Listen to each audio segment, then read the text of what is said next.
What's up guys? Kumusta kayo? So for today's video, let's talk about S2S Best Credit Cards at saka yung S2S Credit Cards annual fees at saka yung income requirements. Kasi naman guys, bawat S2S Credit Cards ay may kanya-kanyang annual fees na kailangan yung alamin at may mga kanya-kanyang purpose kung baga. Kaya naman sa video na ito ay aalamin natin kung ano yung purpose ng bawat credit cards ng S2S at saka yung annual fees. At the same time, sasabihin ko rin sa inyo kung magkano yung income requirement ng bawat credit cards na yon. Kasi tulad ng sinabi ko guys, bago mo masasabi na best yung credit card ng isang bangko, dapat alam nyo kung ano yung lifestyle nyo. Kasi hindi lang siya basta credit card, it will define your lifestyle actually. Kasi kung mahilig kayo mag-travel, so dapat you should go for that credit card na good for travelers. Kung mahilig kayo mag-shopping, dapat you should go for that credit card na maganda pang shopping. Kaya naman nasa tamang video kayo kung gusto nyong malaman yung pagkakaiba ng bawat credit cards ng S2S Bank. Bago yun guys, nais muna kitang imbitahan na mag-subscribe sa YouTube channel kong ito kasi marami pa po akong i-share ng mga videos in the future. My experiences, my knowledge. Kaya naman, don't forget to subscribe for more videos. Kasi bala ko pong i-share lahat ng experience ko sa buhay. Kaya naman ngayon, yung credit card, nais kong i-share sa inyo para magkaroon din kayo ng knowledge tulad ng meron ako. So please don't forget to tap subscribe for more videos. So unang-una guys, sasabihin ko muna yung pinakamababang income requirement nila is nasa 180,000 per year. So kung 180,000 yung income requirement mo, yun lang yung i-approve sa inyo. Tapos yung pinakamataas naman, 2,600,000. So magsisimula tayo ngayon guys sa S2S Priority. So ito yung pinakamataas na tier ng credit card ni S2S. Ito yung sinasabi na S2S, ayan nakikita yung S2S Priority. So, Visa Infinite. So, ayan nakikita nyo guys, S2S Priority Visa Infinite, an exclusive world for the global elite. So, pag sinabing elite guys, parang invited lang yung client nila na pwedeng bigyan ng ganong credit card. Hindi siya ina-apply, kusa siyang ini-issue na S2S. Kapag nakita nilang qualified ka, then kusa kayong papadalhan ng ganong credit card. Ayan nakikita nyo. Kasi nakalagay lang dito is learn more. So, hindi ka pwede mag-apply, aantayin mo lang na sila yung mag-issue kapag loyal client ka talaga nila. At saka nakalagay dito guys, World for Global Elite. So, elite, piling tao lang yon. Ganon. Discover enriching experiences and privileges that only your S2S Priority Visa Infinite credit card can provide. So, may exceptional offer, kumbaga. We have a host of premium offers and excellent benefits that befit your lifestyle and status. Ganon. So, kung gusto niyo malaman yung annual fee niya guys, yung annual fee niya guys is naka-waive siya. Waive perpetually, supplementary card, waive perpetually din. So, pag sinabing waive perpetually, so lifetime po siyang walang annual fee. Then next natin guys is yung S2S Platinum Mastercard. So nakikita niyo yung logo na yan guys. Yung logo na yan, Mastercard po yan. So Platinum Mastercard siya. So S2S Platinum Mastercard, the mark of true accomplishment.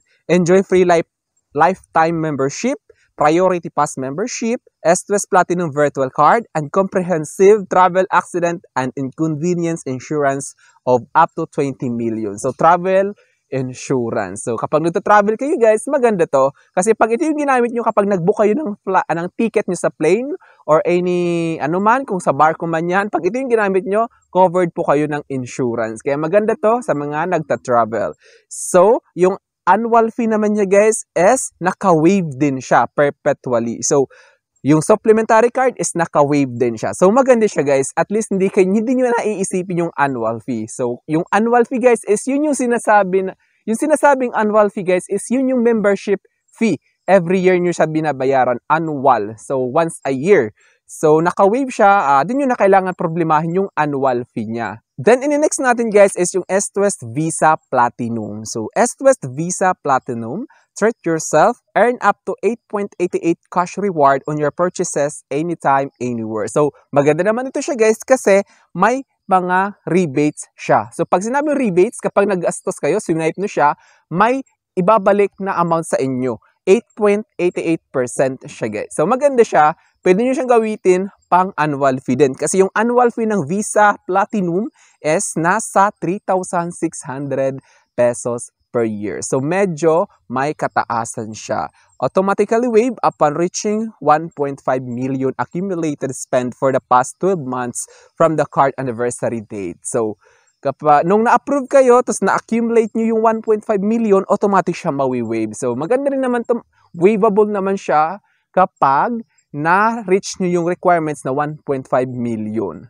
The next naman natin guys is yung GCB Platinum at saka yung GCB Gold. S2S GCB Platinum and Gold. Experience the wonder. So, bringing you closer to the Japan experience. Japan.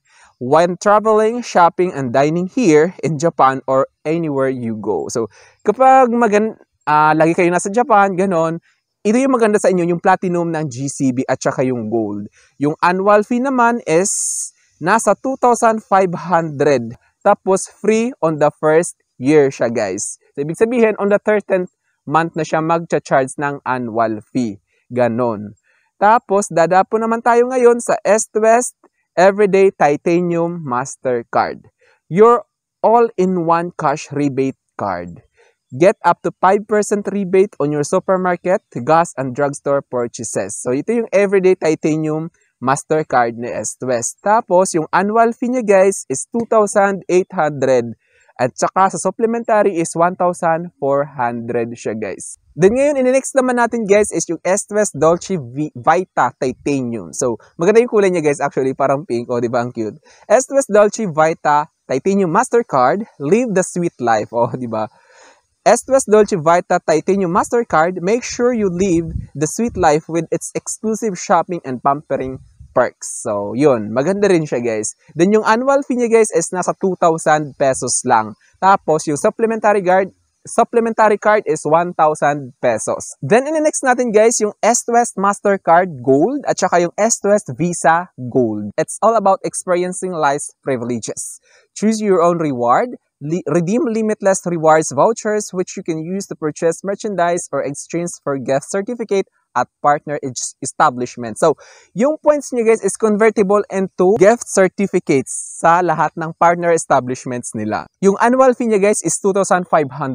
Yung supplementary card is 1,250. By the way guys, ano nga ba yung supplementary card? Supplementary card is under siya nung principal card. Yung principal card is yung in-order nyo, in-apply nyo, tapos kung gusto nyo magkaroon ng supplementary card, nakalink itong supplementary card doon sa nauna nyong credit card, which is sub-limit siya guys. Doon kukuha ng credit limit sa principal credit card nyo. Then move on tayo guys dito sa S2S Mastercard at saka S2S Visa, S2S Privilege na sinasabi. It's all about experiencing life's privileges. Choose your own reward, redeem limitless rewards vouchers which you can use to purchase merchandise or exchange for gift certificates at partner establishment. Same lang siya ng gold. Then yung annual fee naman nito is nasa 1,500. Yung supplementary card is 750. Then dito naman tayo guys, dapo naman tayo sa Singapore Airlines KrisFlyers World Mastercard. So, S2S Singapore Airlines KrisFlyer World Mastercard, more miles, more milestone. A whole new class of credit card. The S2S Singapore Airlines KrisFlyer World Mastercard is the ultimate travel companion for the select few. So, ibig sabihin, pili lang yung magkakaroon nito. Parang selected lang din. Hindi nyo siya ma-apply kung siyang i-issue ni S2S. Then, yung annual fee niya guys is 5,000. Yung supplementary card is 2,500. Free for life for the first supplementary. So, unang supplementary card, free for life siya. Then, dapo naman tayo ngayon dito sa S2S Singapore Airlines KrisFlyer Platinum Mastercard. Dito naman sa S2S Singapore Airlines KrisFlyer Platinum Mastercard, a credit card designed for those who want to discover the world. O, diba? Kung gusto niyo i-discover yung world, so it's a good credit card for you. The S2S Singapore Airlines KrisFlyer Platinum Mastercard lets you earn more miles so you can fly to your milestone destinations sooner and travel more often. So, maganda ito siya guys. Ito naman, pwede kayong mag-apply. Kung qualified kayo din, matatanggap kayo. Itong isa naman na Mastercard, hindi siya ina-apply. Kusa siyang binibigay sa mga VIP client ni S2S. Then yung annual fee naman nito guys, ni S2S Singapore Airlines KrisFlyer Platinum Mastercard is 4,000 pesos. Yung supplementary card is 2,000 pesos. So ayun na lahat guys ng credit card ni S2S. Ngayon, pag-uusapan naman natin ngayon yung income requirement niya. Ayan, nakikita nyo. 180,000 for Est-West Privilege Classic Mastercard and Est-West Visa Privilege Classic. 300,000 for Est-West GCP Gold and Est-West Dolce Vita Titanium Mastercard. 480,000 for Est-West Gold Mastercard, Est-West Visa Gold, and Est-West Everyday Titanium. 1 million for Est-West Visa Platinum and Est-West GCB Platinum. 1,200,000 for Est-West Singapore Airlines KrisFlyer Platinum Mastercard. 1,800,000 for Est-West Platinum Mastercard. 2,600,000 for Est-West Singapore Airlines KrisFlyer World Mastercard. So yun lamang guys, and thank you so much for watching. So sana may na-share akong knowledge sa inyo, and don't forget to subscribe. It's me again, Joseph Kate. Bye for now. See you on my next vlog.